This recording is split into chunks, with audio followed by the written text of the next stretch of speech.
On with Herman and Sharron. Thank you, Brooke. Hello, hello. It's going to be a great day, Sharron. It is. You It's know always what? a great day. You know what? I don't know if you can get a shot of this book. Who would I hold it up to? It says, are you getting? There you go. Oh, there it is. Right. Thanks, Dave. It says, "Fallen, the sons of God, and the Nephilim." See that right across the front of that, right underneath "Fallen"? Well, I'm going to prove now. Nephilim is giants. There you are, giants in the Bible. Okay, and to prove that in this century, the 21st century, we still have them. Tim? Come. The author is here. Here's the author. Can you get a shot of us? I'll stand on my tiptoes so I look tall. I don't even want to be in the shot. This is no joke. I mean, he's got flat shoes on. He's not even have cowboy boots on, for goodness sakes. Isn't this amazing? And that's what prompted you. Well, one of the things, yeah. It hurts my neck. Don't hurt your neck. Have a seat right here. Right. Okay, I want to see how you. Notice I don't want to go anywhere near him. How you collapse. But you know what is funny, Sharron? Yeah. His wife. What's her height? She's about 5'3". Yeah. See? She's more my size. Yeah, that's right. What an honor to have you. Thank you. It's great to be with you. This is your, how many book?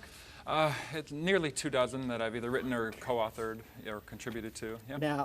Now you were a great student, right, in Liberty?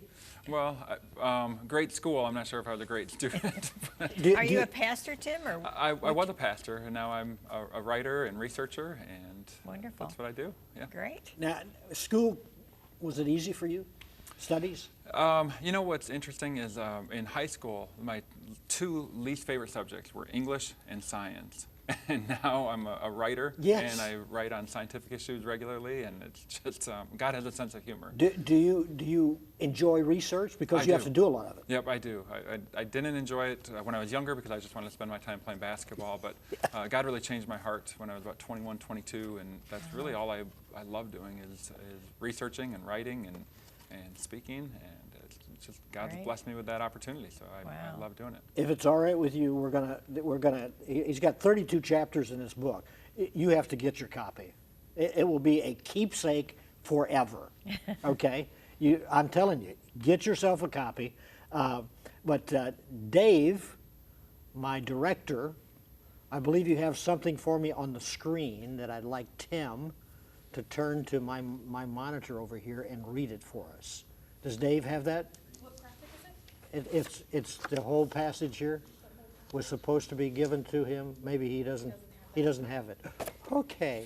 Dave, it's my fault. I didn't check with you before, but I had Sharron send it to your computer. We can put it in post so we can show it as if it's Okay, we'll put it in post. But while we have it in post, would you read this part of it that I have highlighted? Mm-hmm. All right. Genesis 6, 1 through 4. And it came about, when mankind began to multiply on the face of the earth, and daughters were born to them, that the sons of God saw the daughters of men, that they were beautiful. And they took for themselves wives from any they chose. And Yahweh said, My spirit will not remain with man indefinitely, in that he is flesh. His days will be 120 years. The Nephilim were on the earth in those days, and also afterward, whenever the sons of God went into the daughters of men, who bore to them children. They were the mighty men of antiquity, men of renown. Wow. Now, my opening question, why do we need to know this? That's a great question. And the first thing I would say is it's in God's Word. And it's something that He has made sure is in there, and so we shouldn't avoid it as Christians. A lot of times we'll be reading through and we'll gloss over certain things. Well, that's a little difficult or that's confusing. But God has it in there for a reason. And it's controversial for a reason as well. Yeah. So I don't think we don't understand it. Don't you think that's why we gloss over it? Because it's like I think that's part of the reason. Above our thinking. Were they fallen angels? Well, the sons of God is usually the Hebrew term is B'nai Ha-Elohim. When it's used elsewhere in the Bible, it's referring to angelic beings. And so really the crux of the issue in this passage is who are those sons of God? Yes. And the predominant view in the early church, in fact, the only view in the early church up until about the 3rd century, the predominant view among ancient Jewish writers in that intertestamental period, it was fallen angels. And that view kind of fell out of favor in the 4th and 5th centuries up until around 1900. And now it's kind of been it's becoming more and more popular again. Now, take us, if you can, on a journey. Okay. Because I've got a lot of questions here. Proposal 1, Noah's flood was not global. Proposal 2, Noah was one of the Nephilim. Proposal 3, one of the Nephilim survived the flood. Proposal 4, Nephilim not an origin, not in the original, Numbers 13:33. Proposal 5, the spies used hyperbolic language. and so some of that, if you can pick up on it and kind of walk us through, because I have a lot of questions, but unfortunately I don't have your knowledge. Yeah, so what you're referring to is a lot of people try to figure out how were the Nephilim on the earth before the flood Yes. and also after the flood. Exactly. Numbers 13 talks about them being in the promised land when the spies go in and then come back Yes. and report. And so people have tried to come up with explanations. How could this happen? Was some of the genetics on the ark? That passage, Genesis 6, 1 through 4, tells us. It tells us in verse 4 that the Nephilim were on the earth in those days and also afterwards, so before the flood and also after the flood, whenever the sons of God went into the daughters of men and they bore children from them. Well, the only way that's possible is if it's the fallen angel view, because you have fallen angels prior to the flood who were doing this, you have fallen angels after the flood who were doing this. The other views that try to account for the sons of God, none of those people would have been around to do that after the flood again. So all of those proposals that are listed there are attempts by people to get around what the Bible is really saying there, that fallen angels really did do this, and the offspring of those unions were the giants. Again, when he says it, accept it. Yes. Yeah, we don't have to make excuses for God's word. Sometimes it might make us uncomfortable, Yeah. but that's Yeah. okay. I mean, the world is not always a pleasant place. Okay. Now, did they intermarry? Did the sons of God Yes. marry? That's what it says. Yes. They took wives of any whom they chose. That's just a common Hebrew idiom for marriage. You know, Abraham took Keturah as wife after Sarah died. Isaac took Rebekah as wife. It's just the Yeah. Hebrew phrase for marriage in the book of Genesis. Now, Jewish people were, they're rather short, right? Well, So modern Jews in a Israel Jewish today, person standing next to a Nephilim, like me standing next to you, it kind of looked that way, right? Perhaps, yeah. You know, we tend to think of, you know, how tall were they? Were they shorter people, and then the giants were maybe my height or something? That's what a lot of people assume. I don't think that's really the right assumption. You have somebody like David that we often assume was a little guy, but the Bible never says he was little. That is true. He wielded Goliath's sword later in his life. He's somebody who killed a lion and a bear with his bare hands. I'm a big guy, but if I'm a shepherd and I'm watching the sheep and a bear or a lion comes after it, have a good lunch. I'm not chasing But after it. not only that, he used Goliath's sword. Yeah, exactly. I mean, if he's a little guy, you couldn't even lift it. And he put on Saul's armor. Saul gave him the armor because they were probably similar in size. He never says, it doesn't fit me. He says, I haven't tested it. He's not used to wearing the armor. And Saul was a head taller than everyone in Israel. So I don't think that David was a little guy, and I don't think that we base the height of the giant on, looking at the height of modern Jewish men today. I think we look at what the passages teach, and I think when we do that, we see that they were bigger than me.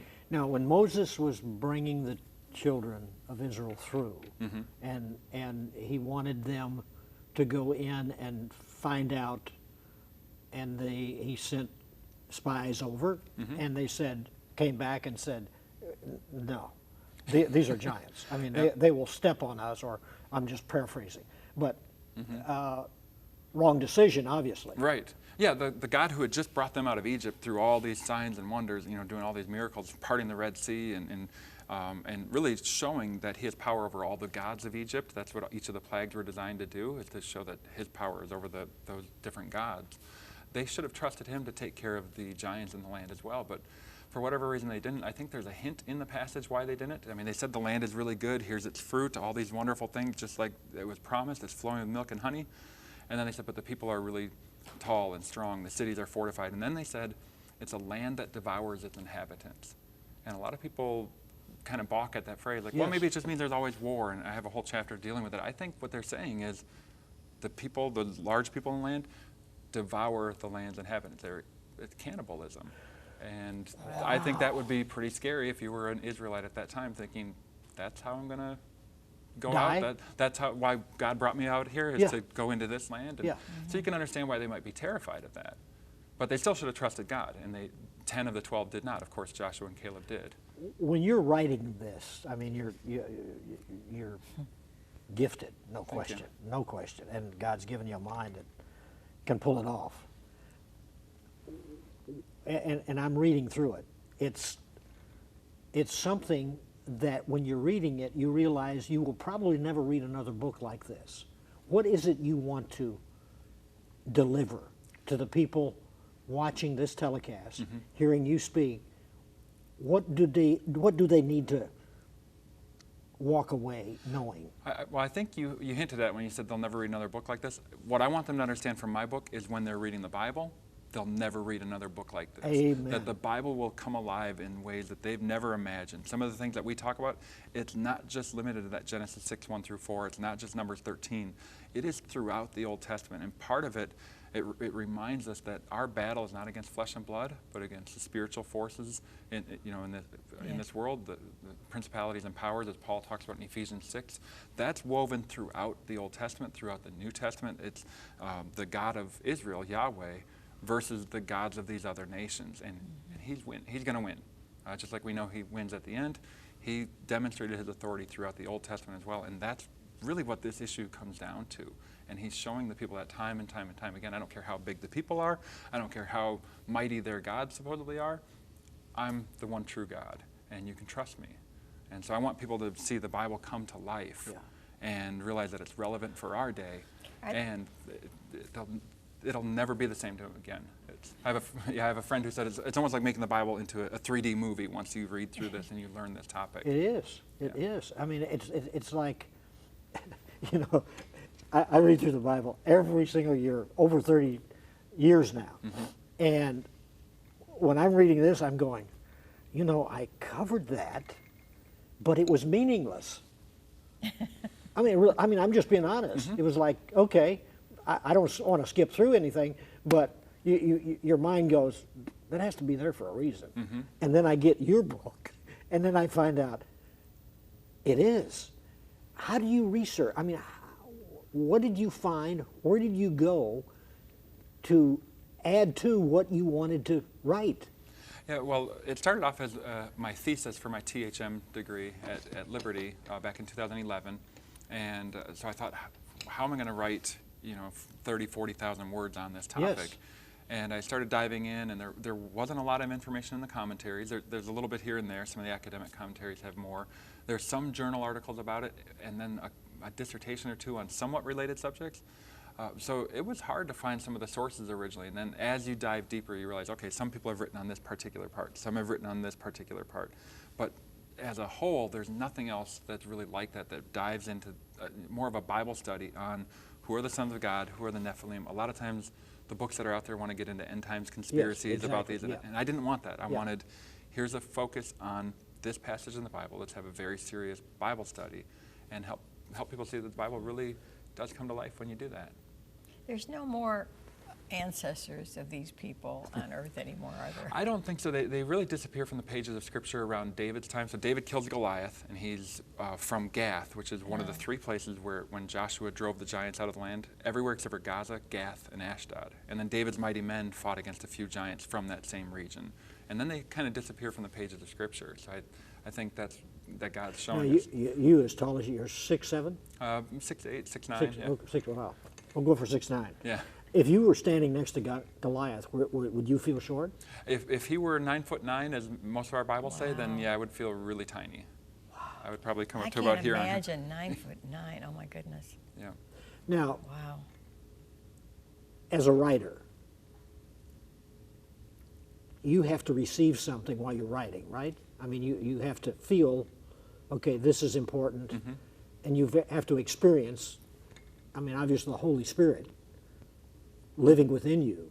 You want to make sure that people read this, they're not just reading words, wasting their time. Very important to get a message out of what you've written. What is that?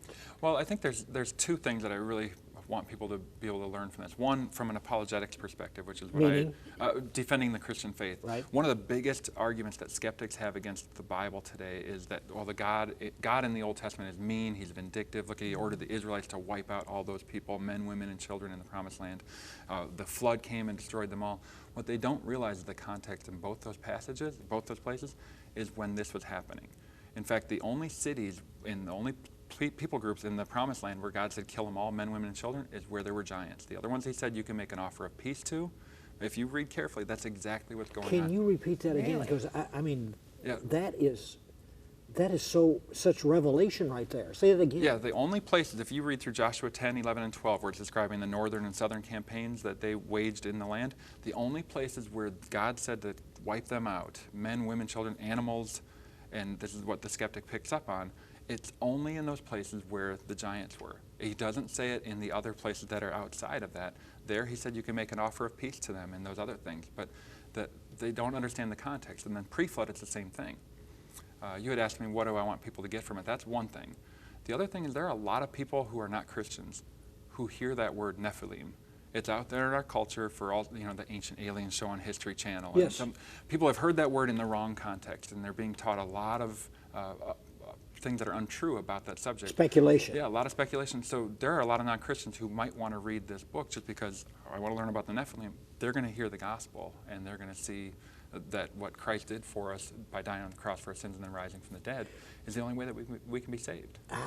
How many changes in what you wrote that you back up and you go, I've got to write that again? How many times did I do Yeah. that? There were quite a few. In fact, when I started writing the book, not the book, when I started writing my thesis, I Yeah. was under the impression that the word Nephilim meant fallen ones, which is what I've heard a lot of times. Sure, yeah. And as I started doing the research for it, I realized this isn't true. There's no lexicon that says that. I could only find one or two commentaries that would have it in a footnote that maybe it's this. It doesn't mean that. Nephilim actually is just the word for giants. And so that was one change So that I that's had what to it make. means, giants. Yeah, it really just does mean giants. Now, you talked about he gave the okay to wipe that group of people out. Mm-hmm. So did God want Nephilim generation gone? It definitely seems that way. Yeah, that seems to be what's Have talked about in have Scripture. you speculated on why? Well, if they truly are what I think they were, that they're the offspring of the fallen angels and human beings, So he didn't want them, tampering with the generation next? that could very well be what's happening. A lot of people assume that before the flood, a lot of people who hold this view would say that they were trying to tamper with the bloodline to the point that Yeah. God couldn't send the Messiah. Yes. And then you had that verse in Genesis 6 where it says Noah was a man perfect in his generations. And I've been told by somebody who's an expert in Hebrew that the word perfect there has to do with being untainted. So he didn't have that lineage at all, but other people did, and that might be why the rest were wiped out. I mean, there was wickedness in general as well, but there was something else going on. What portion of this do you want? Because when I read books, it's like you can finish reading every book, and there's always something that you remember. It's like a standout. And same thing with an interview. But what in here would you want to be that 3D look, that standout? I hope that readers will come to the realization that just because something is controversial or just because it might be confusing, we shouldn't avoid it. It's in God's Word. He must have thought that it was important, and if He thinks it's important, we should as well. So I want them to understand what the passage says, but more than that, I want them to understand that we can trust God's Word from the very beginning to the very end. We don't have to make excuses for what it says just because it might be uncomfortable to us. We were just talking about, I watch pastors on TV, and you go to different churches, and the guy, he'll get up and he'll give a message, and I've often said to her, I go, it seems like every pastor gives the same messages. I mean, it's like, I just watched one the other day, and it was like, the guy starts talking, he said, you're not going to hear this position just like this, so listen carefully because you've heard this before, but you've never heard this. And so I'm sitting and go, I wonder what he's talking about. And then he talks about Job. And I go, oh, I mean, we haven't heard that one before. But I mean, and so my son-in-law, who is a pastor from Liberty, I said, why do you guys, it seems like, you know, there's you know, the Good Samaritan, you know, the Beatitudes, and I said, there's a lot more in the Bible than just these key ones. What is that? And I've never heard a good answer for it, but I've never heard a message on this. Yeah. Have you? Well, I've given a few. There's been a few churches that have wanted me to speak on that, and it's gone over really well when I have, because people are always curious. You know, whenever I give talks on other things, I give talks on creation and evolution and Noah's Ark and the flood. I give a lot of talks on those topics, and inevitably somebody will come up to me and say, "I've got a question for you. I didn't hear you talk about it, but I already know what they're going to ask me. Yeah. Who are the Nephilim?"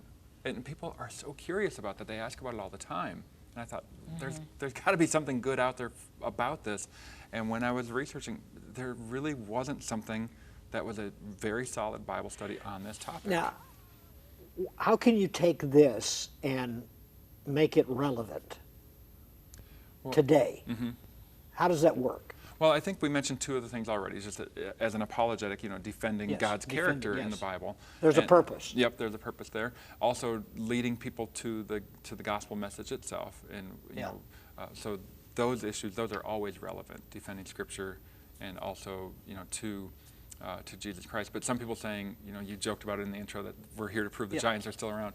I don't think that what we see today, you know, when you talk about giantism or gigantism, usually that's because of some sort of growth on the pituitary, a tumor or something. But their kids aren't giants, and you know, it's not genetically passed down. It's different than what was happening there. That you had entire clans of giants. There was something different going on in biblical times than what we see. And I think it's important for us to understand that. What did their wives look like? Well, that's a great question. Now, the original ones, it just says the daughters of men. They were just women. But were there, I have an appendix in the back of the book, were there female giants? And the Bible doesn't specifically say there were, but it does say that there were a people as tall and great and numerous as the Anakim. So the clan is described as a giant clan. So maybe there were giant women as well. I'm not sure. Because genetically, that's usually the way it works. I mean, like your wife is, we would consider short, so your children are not going to develop like you. Right. You have no children that are 6'10" or what? I don't know. Thankfully, I can still keep them. I can still keep them in line a little bit. So you kind of controlled the height by marrying a shorter girl. Yeah. I just had to find the one that would take me. That was. Yeah, oh, that's cute. Now, when you this is sideboard or sidebar. Yeah, I can tell. Where do you go get your clothes? Where do you find them? Usually you take what you can get. So I'll go through sometimes at a department store. If I see anything that's 36 length, it doesn't matter what the color is, I've got to get it. And it's just because it's style is not a big deal with you. No, I mean, I'd like to have something that's more stylish, but usually it's just if you can find the right size, get it, because they don't make many things. Well, you know, they've got that new app on the phone where you can actually just hold the phone and the app will give your exact size, length, inseam, perfect, and they'll ship it to you. Wow, I've never seen that. And I think it's Zip Stitch or something like that.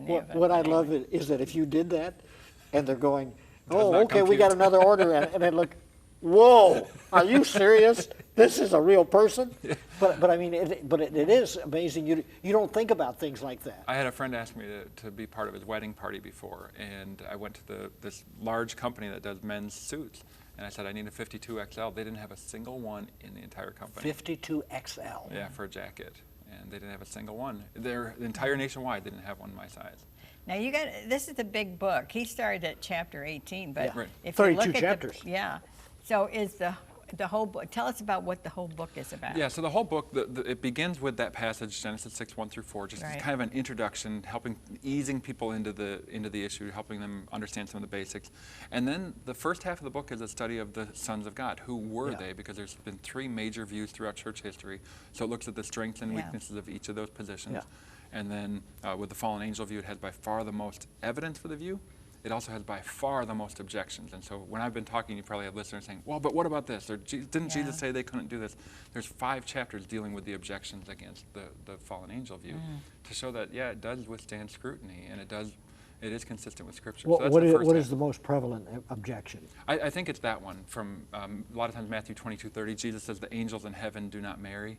And they'll say, see, angels don't marry. Well, he said the angels in heaven do not. He never said about angels who left their proper abode, like Jude talked about. So sons of God are an angel. They're the same thing? They're synonymous? angelic beings, yeah. Okay. That's what the term Synonymous. refers to in Hebrew. And so what about the angels who left heaven, who have rebelled? He doesn't speak to that in that verse. So he's not even addressing that issue, but people will use that as proof against the fallen angel view.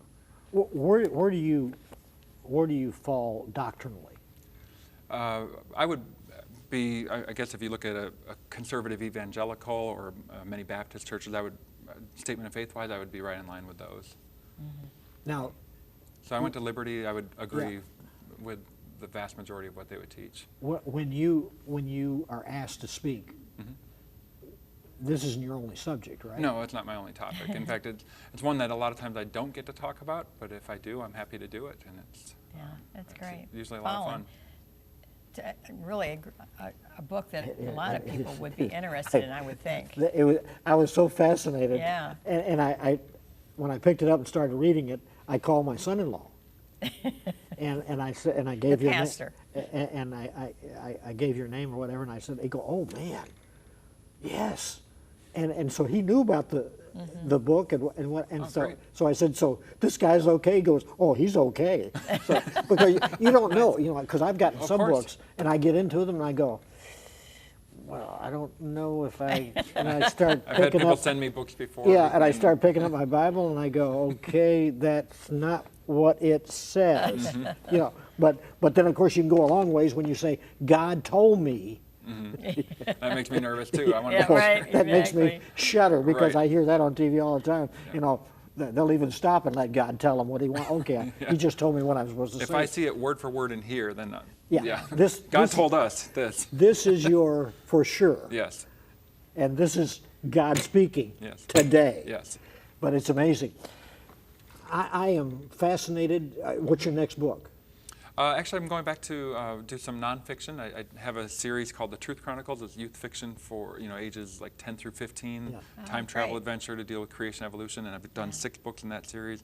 And people keep saying, "When are there going to be more? Are there going to be more?" And I thought, yeah, I'll do 3 more. So that's The Truth Chronicles. I'll be working on that for the next year. That's great. When you get this copy, Yeah. keep track of this name because he is a prolific writer. But this is an opportunity for you to. It's like I say, I read through the Bible, but when I came across this Nephilim, I'm going, oh my goodness, the guy actually knows what all of that is about, and has researched it and actually put it on the pages. You will love it. I know there's a lot of people out there that love this kind of subject. Yeah. God bless you. Thank you for watching. Bye bye.